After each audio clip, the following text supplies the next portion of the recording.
into town, step off the bus, shake off the where you came from dust. Grab your guitar, walk down the street, sign says Nashville, Tennessee.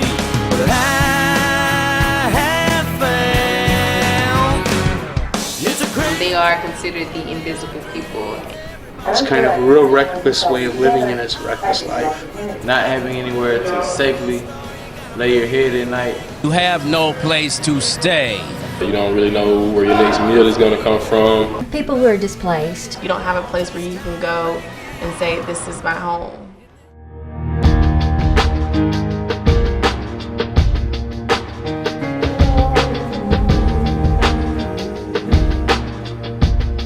There's a lot of good people and a lot of good ministries. Homelessness is, it's a huge problem here in Nashville and all over the United States. And so I think that most people think, well, if I win the lottery or I get some huge inheritance, then I'll be able to help. But just a little bit, as you can, will do a lot of good to somebody. So what inspired you to want to be better? I think it was the love of this volunteer state.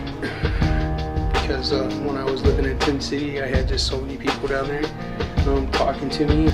People, seeking out homeless and making sure that, people were all right. I was like, I'd like to be like that. I could do so much better.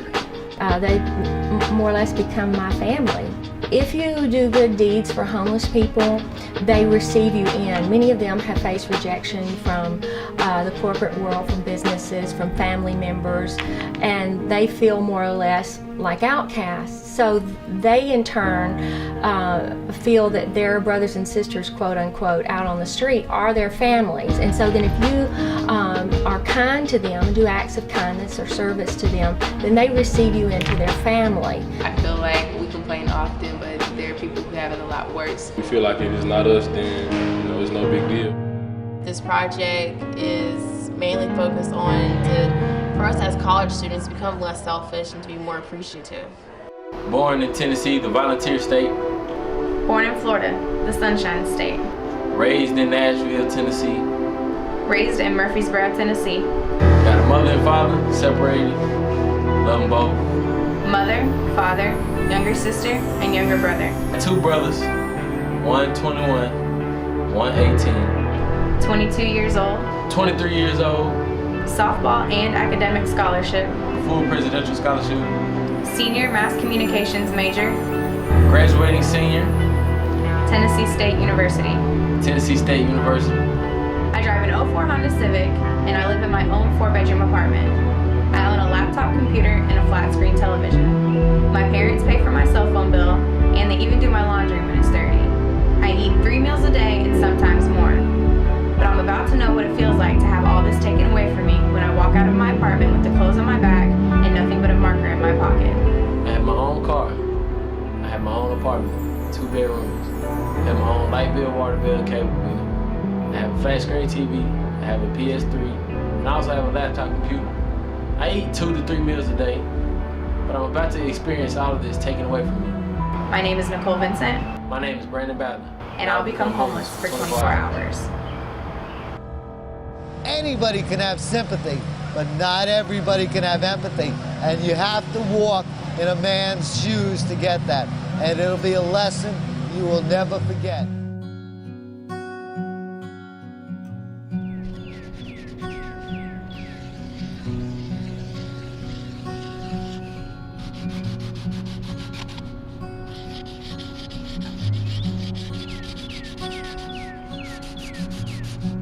My daily routine before the contributor was to get up at like 5 in the morning and go to a labor hall and just, hope to get sent out for months.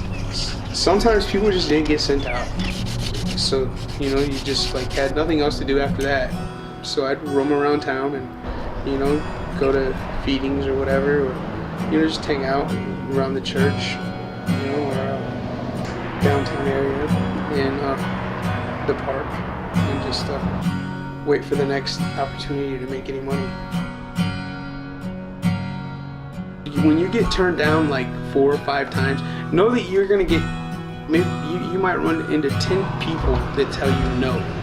But no matter what, you're always gonna get those 1 out of 10 that say yes. I really feel like there's more good people than what there are bad.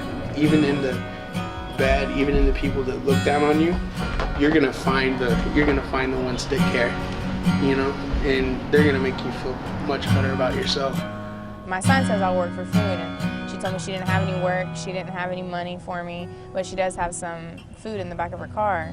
So she turned around and she opened a trunk up, and it was some canned foods and a couple box things, and she told me to take whatever I wanted. And she was a legitimately good person, and she was really concerned for me and my story and everything that was going on with me. And she told me she was a recovering alcoholic, and she had, they were almost penniless themselves, but she, was gracious enough to give me the food out of her car. So, obviously there are good people in Nashville.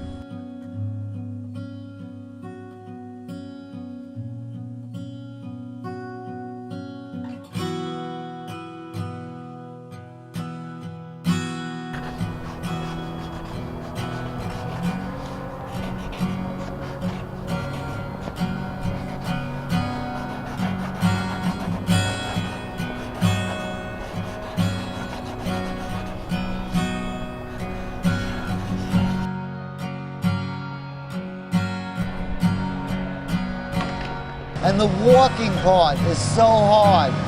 The walking part.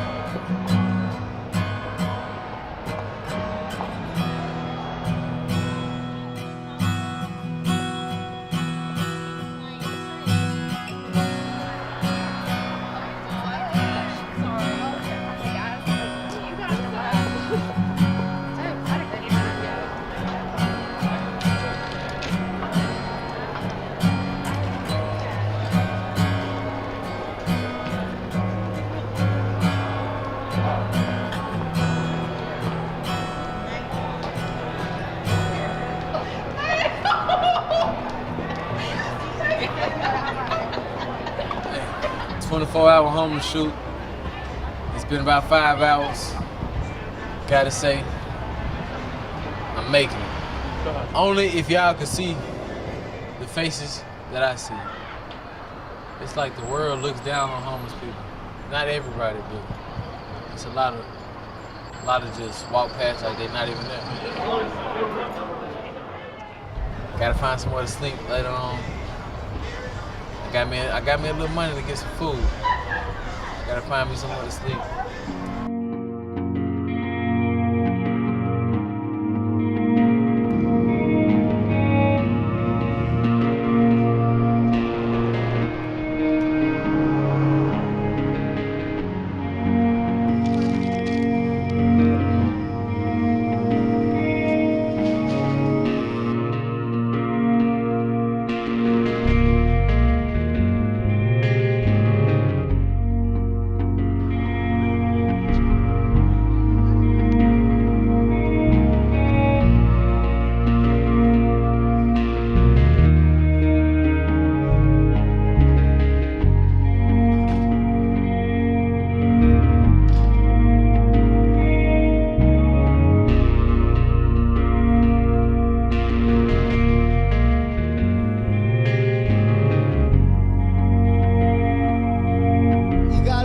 About who you pick to camp out with and where you choose to camp out, because there's no place that you can really camp out safely.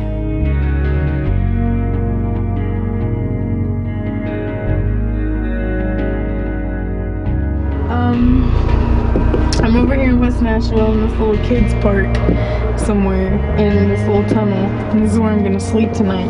It's kind of curvy though, so I hope I can get comfortable somehow. I don't know how this is gonna work out, but we'll see. Hopefully I don't get kicked out. They said the sign says it closes at 10. It's about 10:30 now, so hopefully I don't get kicked out or arrested or none of that good stuff. So we'll see.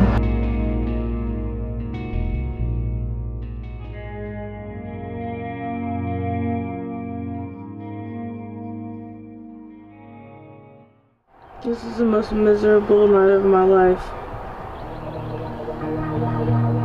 I'm leaving the green tunnel because I'm freezing and it's colder in there than it is out here, and I don't really know where I'm going. I don't think any places are even open right now to get warm, but I don't know.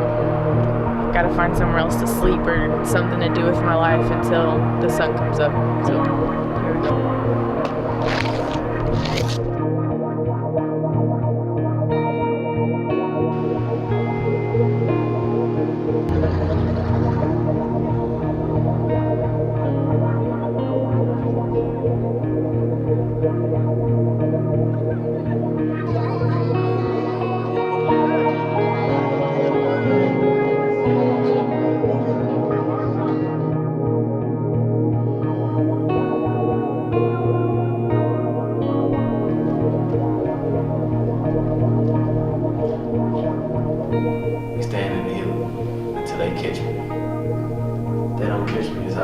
Had a nice long talk with some Detroit gangsters. They talked for about an hour.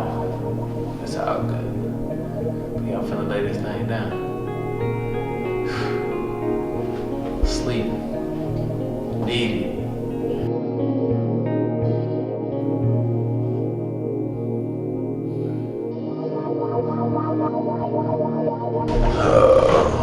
Just woke up. Don't know what time it is. Wanna go back to sleep. Finna hit these mean streets. Come with me.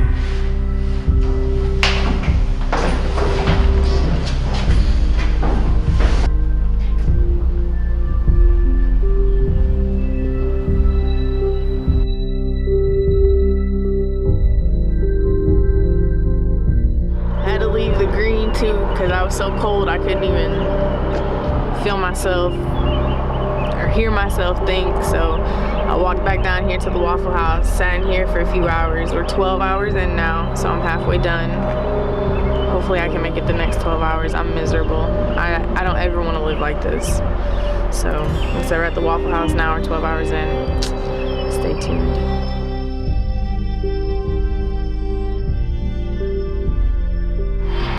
It's about 6:30 now. It just started raining.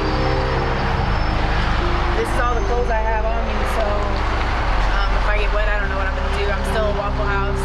They haven't kicked me out yet, so I'm gonna stay in here until they kick me out. I really don't have anywhere else to go. I could, stand on the corner, but like I said, it's raining. I don't have any other clothes, so I guess we'll see.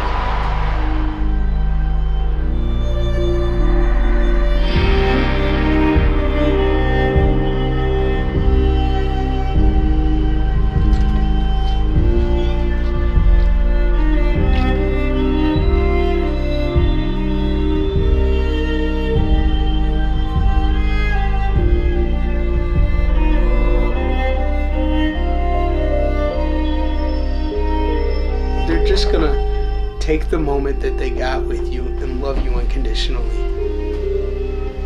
When you get the opportunity to do that, to just take a moment and say, you know what,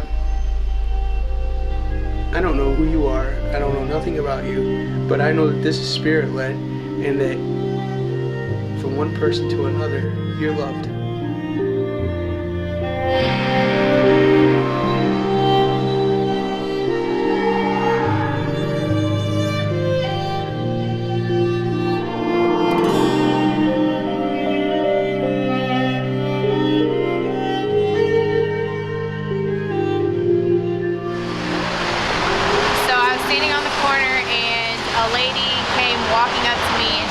She didn't have any food or any money, but she did give me her lunch, I'm assuming, for the day, which was an orange, some mixed fruit, and a water.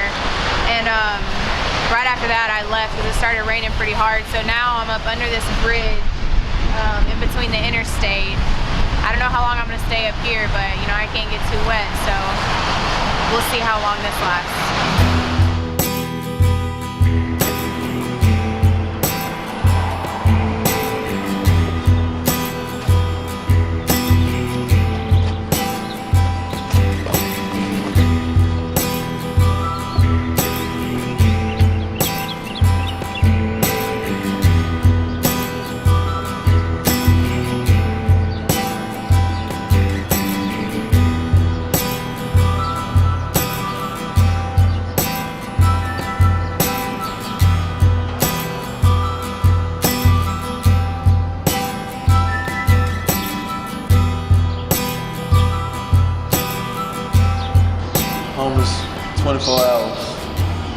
going on 11 o'clock.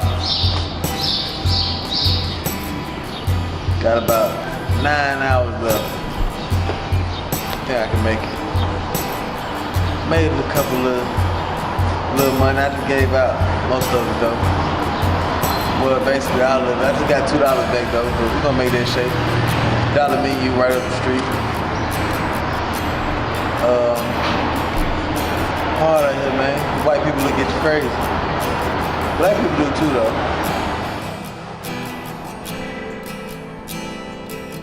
You can't even, you know, have the option to go into a public restroom because you're a bum.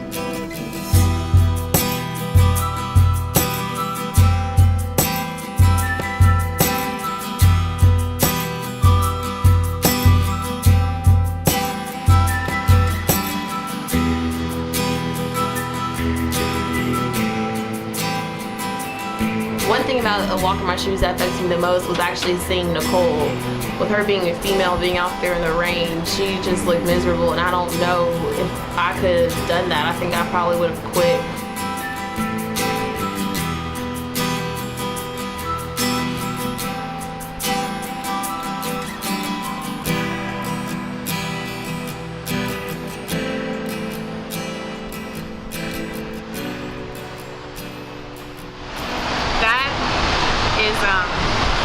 Honestly, I'm from the country, so it's really not that big of a deal. But to do it out here in the open is disgusting and demoralizing. And I hope I never have to do that again. It's thunderstorming right now. It's been lightning. It's about 9:30, 9:45-ish. Have about 6, 7 hours left. I'm almost done. Last stretch.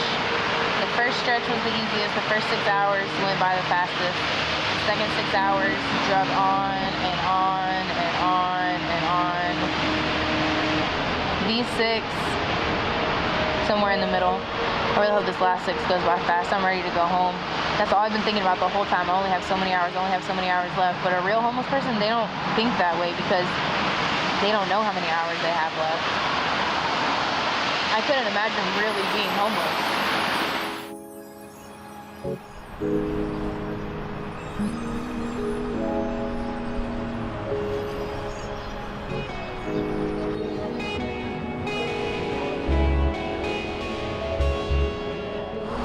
It's about 12:40. Been on the street since 9. Last night. Made it through the night. Time to give me something to eat. Got a little change. I talked to a couple people today. Yeah, we're trying to make it. Trying to make it to this food. I'm gonna stop at Mickey D's, give me something to eat. Meet some, hey, be surprised when you meet out here. Things happen for a reason.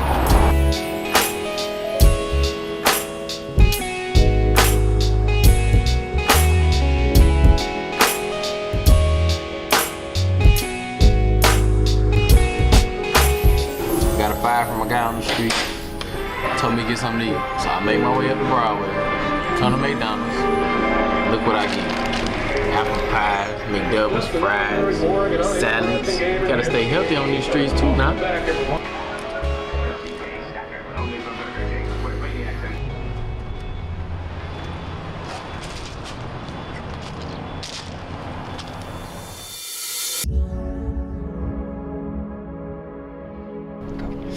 Okay, so I stood on the corner, down back behind Red Robin, and my sign said, "Hungry, please help." And everybody was passing by, nobody stopped. And out of nowhere, a cop comes up and I got nervous. And he asked me, he said, "Are you really hungry?" I was like, "Yeah." He said, "So if I go get you some food, you'll eat it?" I was like, "Yeah." He asked me what I wanted. I didn't want to sound too picky, so I just said anything. So as I'm waiting for him to come back, he said, "All right, I'll be right back." So as I'm waiting for him to come back, a lady pulls up and says that she got me some food. So she got me a double cheeseburger, medium fry, and an apple pie with a medium Coke. And the cop comes back And he bought me another cheeseburger, 2 cheeseburgers, and a large Coke. So I have a lot of McDonald's to eat.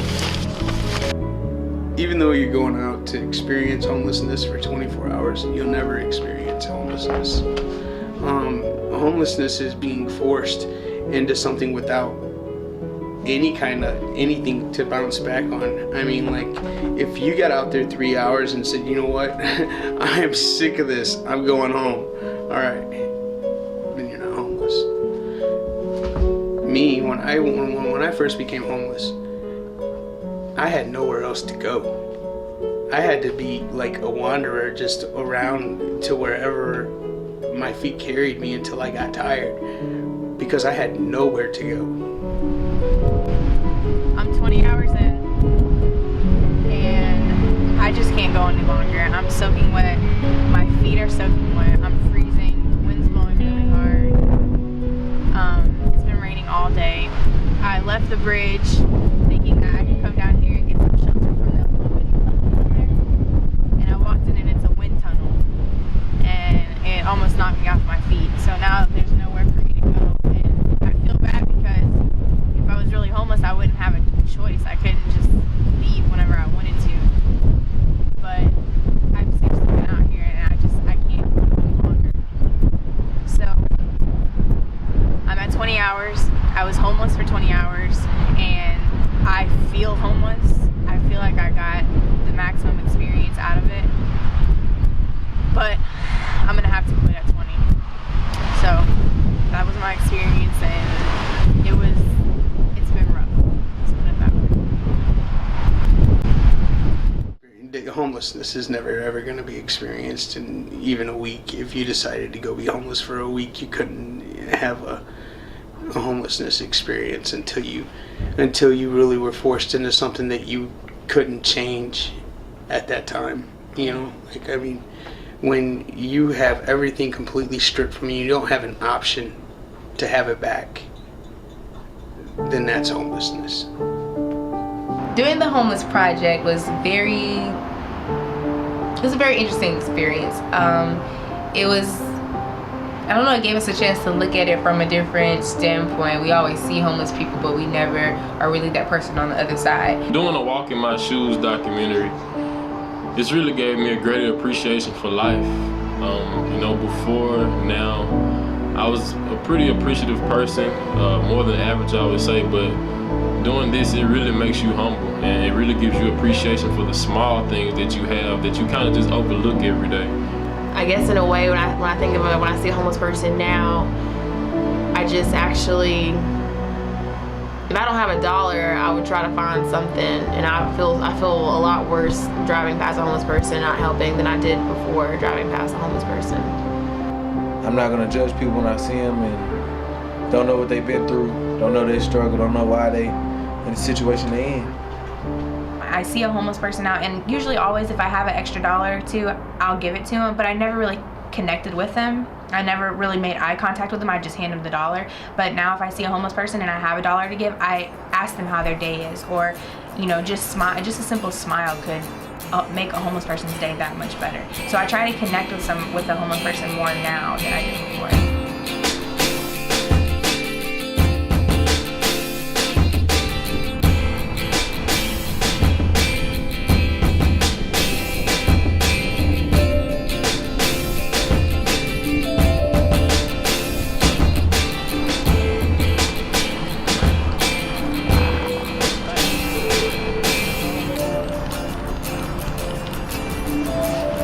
Guy just asked me if I was selling papers for the contributor.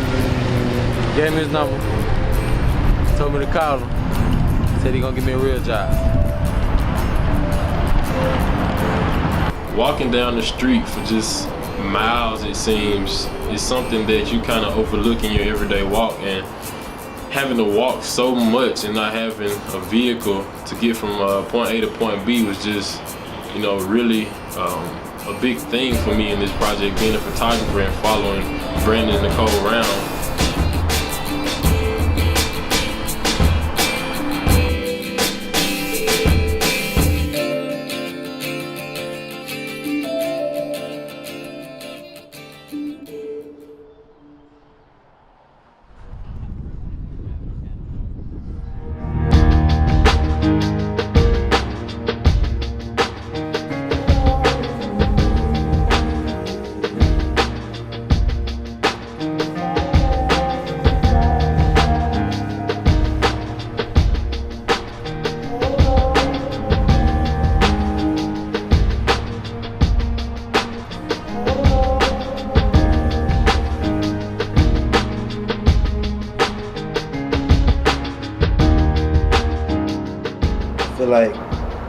world we live in, it's all about me, and what I'm gonna get, and I'm only looking out for the people I mess with. Just the little things like having somewhere to sleep at night. You know, I won't complain about a bed being too small or too hard anymore because I have one. At any moment, it could be one of us. I could be homeless tomorrow. You don't know what tomorrow holds. No one does. I almost feel bad if I pass someone up and don't help them out, don't give them $1 or $2 or something like that. I feel like I'm especially obligated now. It's not a blemish to society. Things happen to people, especially with the economy nowadays and how things are. You know, you can't ever just look at somebody and judge them and say, oh, well, they're homeless, so they're nothing. Because what makes you better than me just because I don't have a home and you do? So I just want the audience to understand that homelessness could happen to anybody, and they're still people.